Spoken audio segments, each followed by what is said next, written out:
welcome back to Forza Horizon 4 with, well, Nissan GTR. Really, this is the R32 that was absolutely dominant at the Lego lap time circuit that we did quite a long time ago. It's been a while.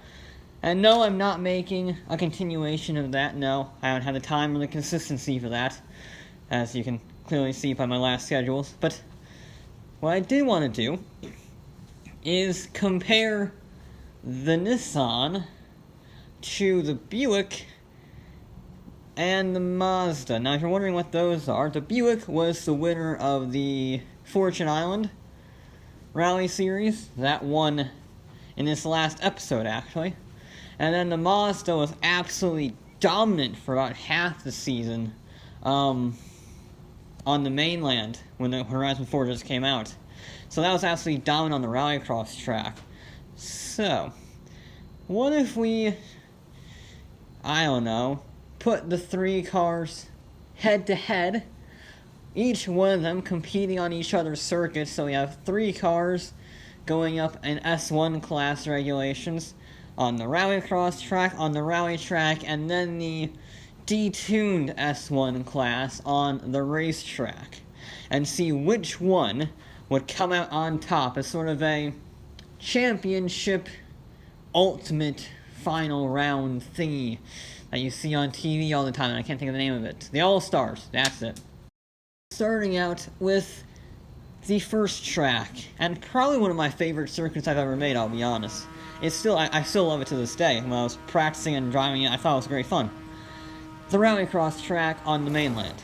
Now, I made this when it first came out in Horizon 4, when you could first make tracks, I made this. And, well, the Mazda was the undeniably fastest car there. And in this field, well, it was all very, very close. You see, the fastest cars we had back then were in the 140s, 143 range, and all of these cars were in the 143s. The Buick with over 850 horsepower, but the heaviest by far. The Nissan also with 800 horsepower and a big body kit but no front aero.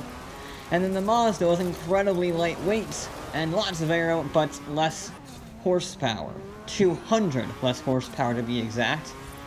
So it's going to be very interesting to see how these three cars fared on this track, because it has a fair bit of, it has one big straightaway, and the rest of it is a very technical mixture of tarmac and gravel.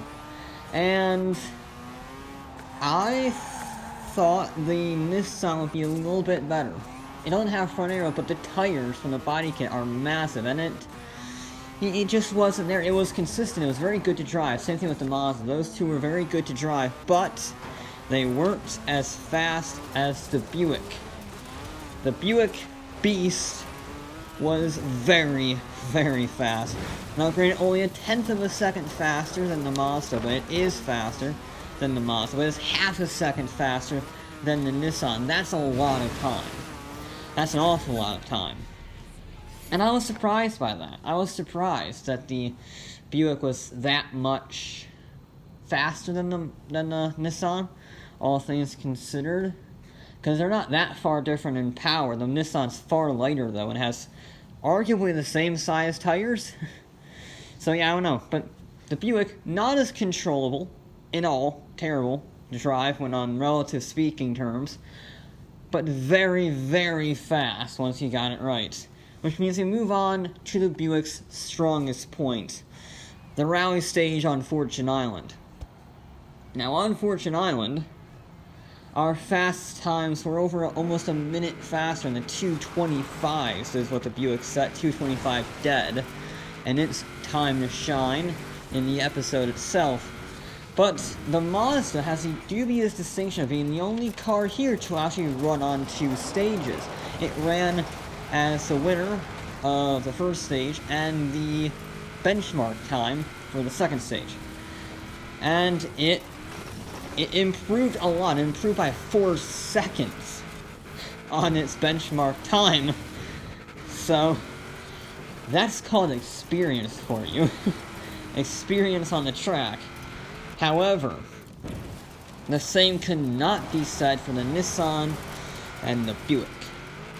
The Nissan was actually kind of pathetic. It was 2 seconds slower than the Mazda. The Mazda did a 2:27, as you can see here. And the Buick, well, the Buick did a 2:26.1, so it was 1.2 seconds faster. Which is amusing because it's 1.2 seconds slower than its time it recorded in the actual episode, but it's faster than the Mazda's time.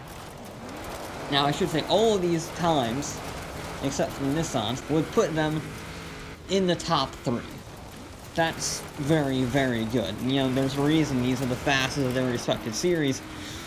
But here's an interesting thing. The Nissan just could not handle dirt or mud. That is what it seemed, because no matter how much power it had, it was very comparable on the power front. It seemed in the way to be the perfect balance. It had the power of the Buick, but the weight of the Mazda, and it was the slowest of the three of them. For some reason. And that all changed, though, when it came to the final round on Lego Expansion, where the Nissan won quite considerably over the rest of the field, and those are some pretty quick cars on its day.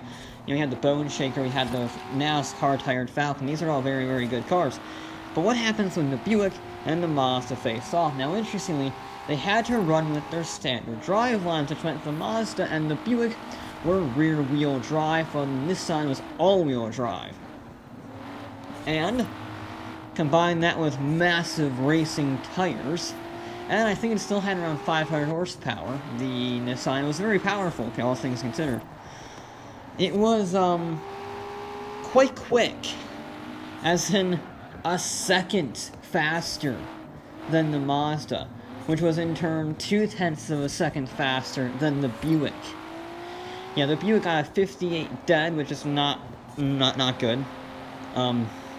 The Mazda got a 57.8, and the Nissan 56.7, really.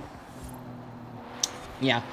And I think it's that all-wheel drive where you can absolutely floor it out of every corner. And you just couldn't quite do that with the Mazda. They were still pretty grippy, but you couldn't quite get on the power as early as the Nissan. That's really what gave it that advantage, that four-wheel drive versus rear-wheel drive. That's really what made the difference, I think, for the Nissan. But whatever it was very fast, and actually kept a pretty similar pace to its actual episode lap time, if you will. Very similar pace in that regard. Which is, I always love that, revisiting a run or a series with further experience on the track. So, yeah, it was very fun to see that. The Buick's issue was it was very heavy.